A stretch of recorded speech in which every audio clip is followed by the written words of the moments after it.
Assalamualaikum warahmatullahi wabarakatuh. Hari ini pembahasan kita tentang interaksi sosial. Interaksi sosial itu adalah proses sosial yang merupakan timbal balik atau disebut dengan hubungan yang saling mempengaruhi antara manusia satu dengan yang lainnya, dan hubungan ini berlangsung seumur hidup di masyarakat. Nah, pengertian interaksi sosial itu tersendiri, yaitu suatu hubungan antara dua atau lebih dari individu manusia di mana kelak individu yang satu mempengaruhi, mengubah, atau memperbaiki kelakuan individu yang lainnya atau sebaliknya. Nah, di sini ada dua syarat utama terjadinya interaksi sosial. Yang pertama itu adalah sosial kontak, dan yang kedua itu adalah komunikasi.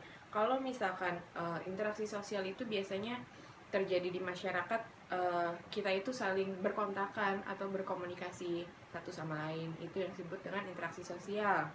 Nah, kita akan bahas yang pertama dulu. Kalau social kontrak itu diambil dari bahasa Latin yakni con atau com, yang artinya bersama-sama.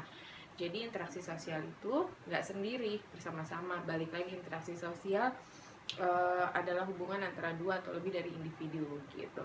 Nah, seorang bisa berhubungan dengan orang lain tanpa melakukan sentuh fisik seperti komunikasi melalui surat, telepon, dan lain-lainnya.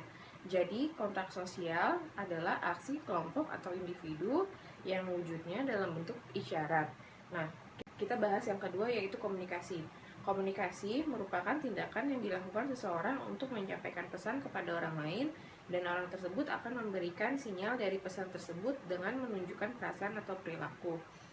Nah, di situ saya udah bahas tentang interaksi sosial di awal.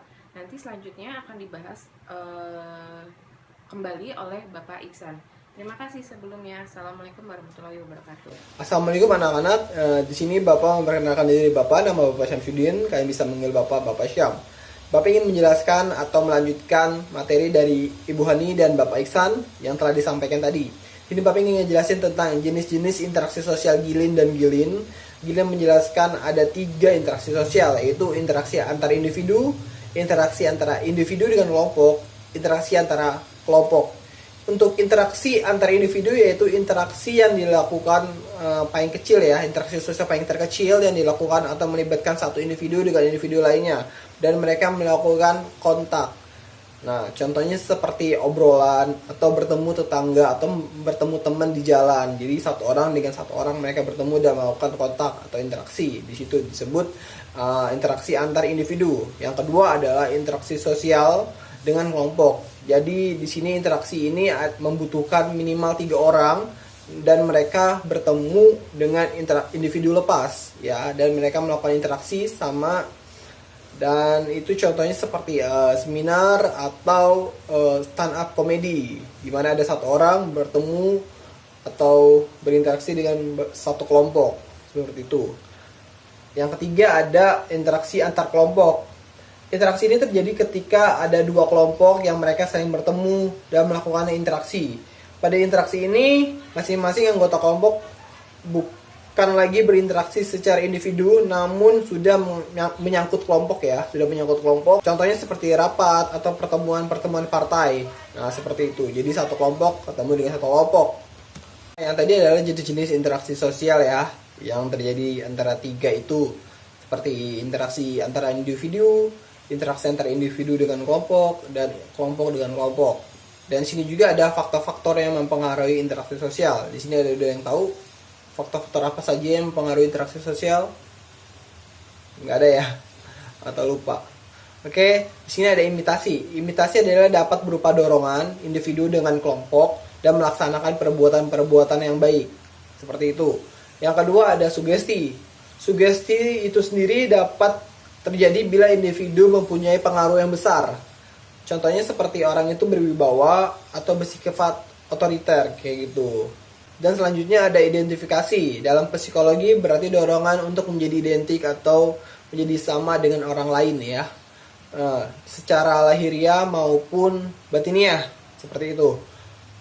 Yang selanjutnya juga ada simpati, merupakan bentuk interaksi yang melibatkan ketertarikan individu terhadap individu lain. Nah, itu namanya simpati. Ketika kita tertarik antara individu dan individu lain.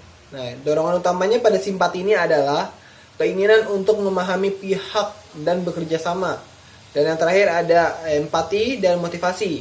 Untuk empati sendiri adalah perasaan yang menempatkan diri seolah berada di posisi seseorang atau kelompok tertentu yang sedang mengalami perasaan tertentu. Jadi perasaan yang terjadi, kita tuh kayak berada di posisi seseorang atau kelompok itu.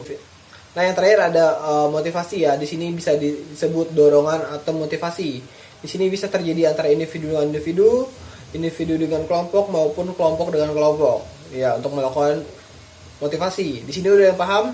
Nah, jadi itulah faktor-faktor yang mempengaruhi interaksi, yaitu imitasi, sugesti, identifikasi, simpati, empati, dan motivasi.